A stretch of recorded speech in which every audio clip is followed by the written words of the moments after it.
Oi, pessoal! Vamos iluminar as ideias? Como a gente viu mais uma vez desde que começou essa pandemia de coronavírus, o presidente Jair Bolsonaro saiu às ruas, contrariando as ordens de isolamento e não aglomeração que vem tanto das organizações internacionais quanto da própria área técnica do governo. Embora o Ministério da Saúde não tenha se manifestado sobre esse ato específico, a orientação geral ainda é no sentido da não aglomeração. Ele saiu às ruas e enalteceu a presença de alguns manifestantes ali na frente do quartel-general do Exército em Brasília. O presidente Jair Bolsonaro subiu numa caçamba ali de uma caminhonete e fez um discurso para manifestantes que estavam lá defendendo inclusive a intervenção militar, com faixas defendendo o ato institucional número 5. E aí, para quem vai me dizer assim, Gabriela, os manifestantes não estavam pedindo a intervenção. Gente, é só dar uma olhadinha nas fotos e ler o que está escrito nas faixas. Bom, enfim, o discurso do Bolsonaro foi mais ou menos no mesmo sentido do que ele vem falando desde antes da eleição. Agora é o povo no poder, como se só ele representasse todo o povo brasileiro, que a gente sabe que não é verdade, porque afinal o Bolsonaro foi eleito pela maioria das pessoas que votaram, então dos votos válidos que votaram em alguém, mas ele não representa a totalidade do povo brasileiro. E também falas relacionadas a uma crítica à velha política, mesmo que a gente não saiba muito bem o que significa a nova política, porque a gente não consegue entender, já que o Bolsonaro gasta a maior parte do seu tempo criticando as outras pessoas e as outras instituições, enfim, todo mundo que ele diz atrapalhar o governo dele, em vez de fato, exercer aí a liderança segundo a lógica que ele diz que seria da nova política. Aliás, nesse tema vale muito a pena ver que muitas vezes o Bolsonaro se comporta de uma maneira e divulga uma outra coisa. O melhor exemplo disso é a questão do orçamento impositivo. Enquanto ele estava nas redes sociais falando um monte contra os poderes do relator do orçamento, ele estava enviando para o Congresso projetos de lei devolvendo uma parte do poder do relator do orçamento. Portanto, diz uma coisa e faz outra e a gente fica assim sem saber muito bem o que está acontecendo. O que esse comportamento do Bolsonaro gerou aí, tanto nas lideranças políticas, nas lideranças dos outros poderes, como os ministros do Supremo Tribunal Federal, nas redes sociais como manifestação dos cidadãos brasileiros, foi de novo uma discussão acentuada sobre a prática de crime de responsabilidade por parte do presidente da República. E aí é muito importante, toda vez que a gente vai falar de crime de responsabilidade, a gente ter o cuidado de refletir se a gente sabe o que é crime de responsabilidade, porque se a gente não souber direito sobre o que a gente está falando, a gente corre o risco de se manifestar a partir do se eu gosto ou se eu não gosto do presidente da República. Então agora o que eu acho importante a gente fazer? A gente definir o que são os crimes de responsabilidade para a gente melhorar aí a compreensão sobre esse assunto. Os crimes de responsabilidade no Brasil, eles estão previstos numa lei, a Lei 1079, que é de 1950. Essa lei basicamente vai definir atos que são praticados por autoridades, nesse caso o presidente da República, que atentam contra as outras instituições e, portanto, contra a ordem democrática. Se a gente pensar no momento histórico em que surge a Lei dos Crimes de Responsabilidade, de 1950, vamos lembrar aqui no Brasil, a gente tinha acabado de viver uma experiência autoritária com o Estado Novo. Getúlio Vargas estava no poder e aí ele diz ali que está rolando uma tentativa dos comunistas de tomar o poder e dá um autogolpe e institui o Estado Novo, que era um Estado autoritário, que teve fim um pouco antes de 1950, em 1945, mas a gente ainda lembrava do perigo que é a gente dar tanto poder assim para o chefe do Poder Executivo. Também a gente pode pensar na perspectiva global, mas a gente está vivendo um momento pós-guerra e, portanto, um momento de rechaço às alternativas autoritárias e de apreço aos regimes democráticos. Agora, outra pergunta que a gente pode fazer é, tá bom, mas será que o presidente precisa implementar alguma ação específica contra as instituições democráticas ou existe a previsão de um crime de responsabilidade mais genérico que pode se caracterizar inclusive pelo discurso do presidente da República? Bom, vou pegar aqui a minha colinha, mas eu vou tentar lembrar antes de olhar. No artigo 9º, item 7, isso mesmo, da Lei 1079, está ali previsto de maneira mais geral o crime de responsabilidade quando a autoridade não se comporta com a dignidade e o decoro que exigem o cargo. O que é decoro? Decoro é decência. Então, quando, nesse caso a gente está falando do presidente da República, embora a lei fale de outras autoridades, quando o presidente da República se comporta de maneira incompatível com a dignidade e o decoro e, portanto, de maneira indecente, a gente tem ali um crime de responsabilidade que é mais abrangente, que é capaz de abarcar essa situação. E as falas do presidente da República também suscitam a incorrência nesse crime de responsabilidade, porque a lei, em diversos artigos, fala de... ela prevê ali coisas como hostilizar, ameaçar e, portanto, atitudes que estão ligadas ao comportamento verbal do chefe de Estado e que devem ser objeto de responsabilização pelo Congresso Nacional, porque a gente vai ver que o processamento disso não é no Judiciário, é ali no Parlamento. E a fala de um presidente da República é importante porque a fala do presidente da República tem o poder de produzir consequências concretas, consequências perceptíveis no mundo real e no dia a dia. Para a gente comprovar o que a gente está falando, é só avaliar os discursos do Bolsonaro e as consequências disso no plano concreto. Então, o Bolsonaro, por mais de uma vez, ofendeu jornalistas e a gente tem assistido um crescimento da violência contra jornalistas. A gente viu algumas reportagens aí nas quais um jornalista está fazendo uma matéria na rua e aparece alguém, entra na frente do microfone, começa a gritar e ofender o jornalista. Eu tenho uma amiga pessoal que no final de semana estava indo trabalhar numa emissora de televisão e se viu presa num dos protestos a favor do Bolsonaro e contra o governador João Dória e me disse que escondeu o crachá embaixo do banco de tanto receio que ela ficou das pessoas perceberem que ela era jornalista e que ela trabalhava nesse veículo de comunicação. Outro exemplo foram as agressões, as ameaças feitas nas redes sociais contra os cientistas da Fundação Oswaldo Cruz que conduziram uma pesquisa sobre a cloroquina. Então, quando o presidente defende uma retórica no sentido de que quem é contra a cloroquina, como se a situação fosse simples assim, é uma pessoa que deve ser combatida, é um inimigo, e isso incentiva a violência contra esses profissionais nas redes sociais, o que não é uma coisa boa. Outro ponto, e aí mais relacionado ao que a gente acabou de assistir, é quando o presidente desrespeita a ordem do seu campo técnico e comparece às manifestações, tosse na mão, depois de limpar o nariz cumprimenta alguém, enfim, não usa máscara, isso tudo legitima a conduta das outras pessoas nesse mesmo sentido, e aí promovendo aglomeração e desrespeitando as ordens de isolamento, a gente incrementa o risco de disseminação do coronavírus. Então, o discurso do presidente, a retórica do presidente, ela tem efeitos concretos.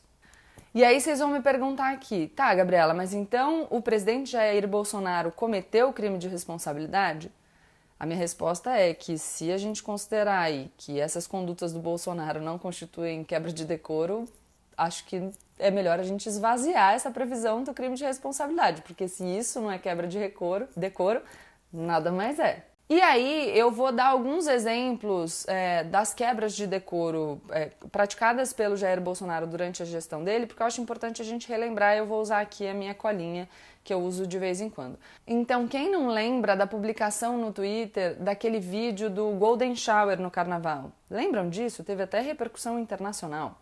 Depois, a gente tem os exemplos de um comportamento que mente de forma reiterada. Então, vou dar alguns exemplos, mas lembra que o Bolsonaro fez aquelas provocações ao presidente da Ordem dos Advogados do Brasil, o Felipe Santa Cruz, falando da morte do pai dele? Pois é, a gente tem documentos oficiais dando conta de que o pai do Felipe Santa Cruz foi morto durante a ditadura militar por agentes oficiais, pelo governo. E aí o presidente Jair Bolsonaro diz que não, que ele foi morto pelos companheiros dele de luta armada. Enfim, ele altera a percepção sobre o que é oficial, a comunicação oficial do governo. Depois, as acusações de que os dados do INPE eram mentirosos, o que resultou inclusive na exoneração do Ricardo Galvão, ex-diretor do INPE, e depois os dados, inclusive dos satélites da NASA, que num primeiro momento as pessoas, os partidários do governo falaram que era um dado confiável, confirmando aí que a gente de fato tinha observado um crescimento no índice de queimadas na Amazônia. Os insultos misóginos à jornalista Patrícia Campos Mello, da Folha de São Paulo, em virtude daquela reportagem relativa às fake news. Outra coisa interessante que a gente pode lembrar, Quando o PIB do último trimestre de 2019 foi divulgado, o que possibilitou aí uma comparação com os anos imediatamente anteriores e possibilitou a constatação de que a gente teve em 2019 um crescimento menor do que nos últimos anos, quem não lembra do presidente da República se eximindo de dar entrevistas e prestar esclarecimentos sobre essa questão econômica e colocando ali na frente do Palácio do Planalto um humorista para conversar e entregar banana com os jornalistas. E aí, claro, né? A participação nas manifestações no meio de uma pandemia, enquanto a ordem é para se isolar e evitar aglomerações. A gente tem exemplos do dia 15 de março e do dia 19 de abril de 2020, sem contar outros passeios do presidente Jair Bolsonaro por Brasília, quando ele vai visitar os comerciantes, depois a ida dele a uma farmácia, ele sai da farmácia e cumprimenta alguns apoiadores que estão lá em volta, enfim, é uma infinidade de condutas que merecem aí a nossa crítica. Acho que a pergunta que se faz agora então é, Gabriela, mas se o presidente Jair Bolsonaro cometeu crime de responsabilidade, então por que o Rodrigo Maia não aceita as denúncias que já existem na Câmara nesse sentido? Já há mais de um pedido de impeachment contra o presidente Jair Bolsonaro na Câmara dos Deputados, mas por enquanto nenhum andou. A resposta é porque o impeachment não depende só do juízo do se houve ou não crime de responsabilidade, mas também de um juízo político. O juízo político agora, é melhor para o Brasil manter o Jair Bolsonaro na presidência, ainda que isso signifique um problema no enfrentamento ao coronavírus, ou é melhor, nesse momento de crise, dar andamento a um processo de impeachment, que é um processo de ruptura, enfim, uma coisa delicada num regime democrático, para retirá-lo da presidência e, com isso, correr o risco de, na verdade, fortalecer o discurso dele, que é o de ninguém me deixa governar. Desde que o presidente Jair Bolsonaro assumiu a presidência da República, o que ele mais faz é falar que ninguém deixa ele governar. A imprensa não deixa ele governar, o Congresso não deixa ele governar, o Supremo não deixa ele governar, ninguém deixa ele governar, ele vive falando, já postou aquele vídeo das hienas, postou no Twitter uma carta de que forças ocultas e todas as instituições, enfim, ele fica o tempo inteiro dizendo que ele está sendo tolhido do exercício da presidência da República e que não o deixam governar. Então, ao que parece, nesse momento, dar andamento a um pedido de impeachment fortaleceria essa narrativa do presidente Jair Bolsonaro de que ele está sendo vítima de um golpe. E aí, a gente tem exemplos vários na história do mundo de líderes políticos que falaram que eram vítimas de um golpe justamente para poder dar um autogolpe e instaurar um regime autoritário. Então, na semana passada, a gente viu que o Bolsonaro já falou sobre isso, ele disse que ele tinha um dossiê no sentido de que o Rodrigo Maia é presidente da Câmara, o João Dória, governador de São Paulo, e o Supremo Tribunal Federal estariam armando um golpe para retirá-lo do poder. E a gente já sabe que o presidente Jair Bolsonaro tem apreço aí por discursos autoritários. Então, para ficar no exemplo que a gente citou mais cedo, quando Getúlio Vargas instaura o Estado Novo, institui o Estado Novo, o que ele falou foi que existia um plano dos comunistas para tomar o poder e que, portanto, ele estava agindo dessa maneira para evitar essa tentativa dos comunistas. Quem quiser pesquisar é só pôr aí no Google Plano Cohen, vocês vão achar a resposta e a explicação para essa questão.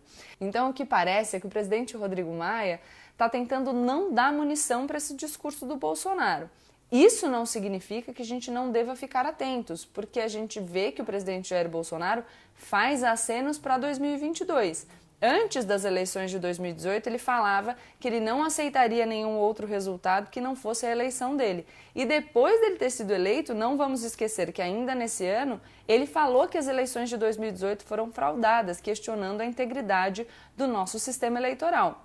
Então não será nenhuma surpresa se a gente chegar em 2022 e o presidente Jair Bolsonaro eventualmente for derrotado nas urnas e a gente tiver aí um questionamento sobre a validade ou não disso. E aí, se o Congresso tiver tentado um impeachment e esse impeachment não vingar, pode ser que essa tentativa, que não deu certo, fortaleça o discurso do Bolsonaro.